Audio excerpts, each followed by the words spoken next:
হে WhatsApp guys, আমরা তো কলাপাড়া শহীদ bakery সবাই চিনি। শহীদ বেকারিতে কি কি পাওয়া যায় তাও সবাই জানি, কিন্তু শহীদ বেকারির তৃতীয় তলায় কি রয়েছে তা তো কেউ জানি না, হয়তো বা অধিকাংশ মানুষই জানে না। আমরা রয়েছি শহীদ বেকারির তৃতীয় তলা, এখানে সকল সিরামিক্সের মালামাল পাওয়া যায়। চলুন ঘুরে দেখে আসি কি কি পাওয়া যায় এখানে।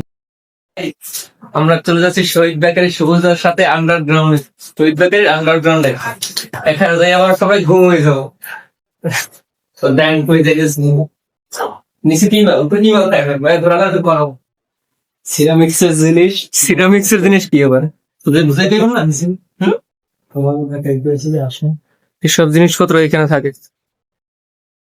আরে রে রে, ঢোকার লগে লগে সুন্দর সুন্দর ডল, কত সুন্দর সুন্দর পুতুলগুলো। এখানে আপনারা কাঁচের প্লেট থেকে কাঁচের চামচ পর্যন্ত এভরিথিং পাবেন, কারণ এখানে রয়েছে সিরামিক্সের অল লাইট। আর এখানে রয়েছে আমার সাথে সবুজ সরকার, যে নিচে শহীদ থেকে উপরের বেকারিতে নিয়ে আসলো আমার। আর সামনেই রয়েছে ক্যাশ কাউন্টার, এখানে কিছু কেনার পরে বিল পে করা হয়। আর এখানে রয়েছে শোকেস, আলমারি বা টেবিলের উপর সাজিয়ে রাখার মতন অনেক কাঁচের জিনিসপত্র, যেগুলো দেখতেও খুবই সুন্দর। যারা ছোট বাচ্চাদের সাইকেল বা ট্রলি কিনে দিতে চান সুন্দর 3 চাকার, তারা এখানে আসতে পারেন। এখানে 3-4 চাকার ট্রলি, সুন্দর সুন্দর ফুল রয়েছে প্লাস্টিকের, যেগুলো দেখতে অসাধারণ। আর এই জায়গার শোপিস গুলো কত সুন্দর দেখতে, জাস্ট আপনারা